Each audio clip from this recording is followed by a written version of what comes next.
Hello and welcome to the Discover History YouTube channel, and we now turn our timeline basically to the Battle of Worcester that was fought on the 3rd of September 1651 to around about 6 o'clock in the evening, maybe a little bit later as well, 6 to 6:30 and even into 7 o'clock.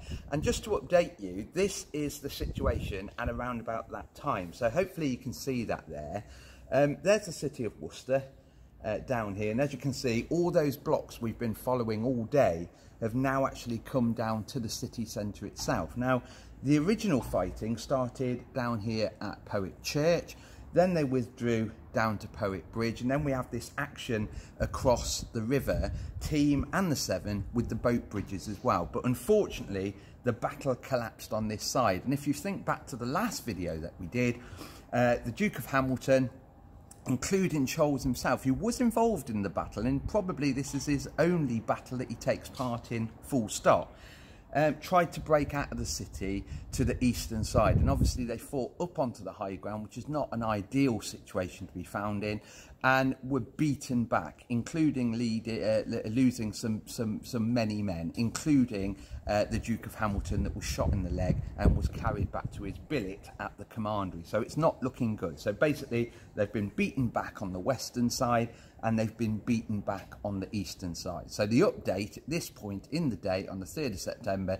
is it's not going well. Now there's a fantastic quote that I will mention, which Cromwell actually put down really, where he says, "We beat the enemy from hedge to hedge till we beat him back into Worcester." So they're fighting them way back, right into the city walls and right through the gates into the very street.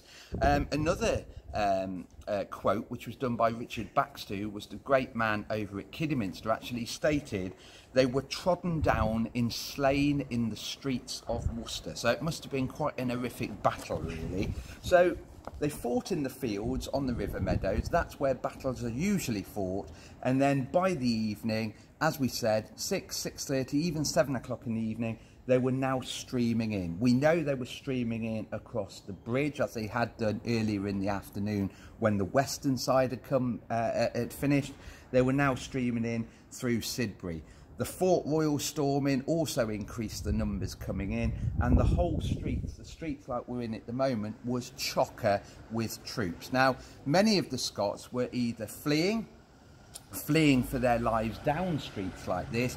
Other ones were actually going into houses where people of Worcester had stayed and were locked down, shall we say, really, and they were hiding in things like cellars and even into attic spaces. It must have been absolutely horrific. And then following them was the large bodies of parliamentarian soldiers. So down here you would have not only seen Scotsmen running away, but you would have also heard the beat of drums, and you would have seen the colours of the new model army, even the militias pouring in. The Worcester militia were not fighting for their city. As I always say, they were liberating their city.